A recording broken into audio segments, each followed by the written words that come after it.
ആദ്യമായി ഉംറക്ക് പോകുന്ന ആളുകൾ ഏറ്റവും അധികം ശ്രദ്ധിക്കേണ്ട കാര്യങ്ങളിലൊന്നാണ് നല്ല ഒരു അമീറിനെ തിരഞ്ഞെടുക്കുക എന്നത്.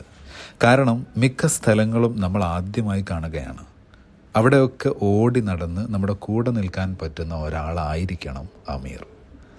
അങ്ങനെ ഒരാളാണ് എൻ്റെ അയൽ നാട്ടുകാരൻ കൂടിയായ ഹാഫിൽ അബ്ദുൽ അസീസ് ഉസ്താദ്. ഇദ്ദേഹത്തിൻ്റെ കൂടെയുള്ള യാത്രയിൽ അമീറിൻ്റെ കൂടെ തന്നെ 8 ഉംറകൾ വരെ ചെയ്യാനുള്ള അവസരമുണ്ട്. ജബലു നൂർ മാത്രമല്ല, ജബലു സൗറും അമീറിൻ്റെ കൂടെ തന്നെ കയറാം. വളരെ പ്രായമുള്ള ആളുകളും അഫ്സൽ ഉസ്താദിനെ പോലെയുള്ള പ്രഗത്ഭരായ പണ്ഡിതരും ചെറുപ്പക്കാരും ഒക്കെ അസീസ് ഉസ്താദിനൊപ്പം നല്ല യാത്രാനുഭവസ്ഥരായുണ്ട്. ഇദ്ദേഹത്തിൻ്റെ ഹസന ഉംറ സംഘം ഫെബ്രുവരി 11 യാത്ര തിരിക്കുന്നുണ്ട്. ഈ സംഘത്തിന് ബറാഅത്ത് നാവിൽ ഉംറ ചെയ്യാനുള്ള അപൂർവ അവസരം ഉള്ളതുകൊണ്ട് തന്നെ ഈ സംഘത്തിൽ ഇനി കുറഞ്ഞ സീറ്റുകൾ മാത്രമാണ് ബാക്കിയുള്ളത്. ഉംറ ഉദ്ദേശിക്കുന്നവർക്ക് ഈ നമ്പറിൽ ബന്ധപ്പെടാം.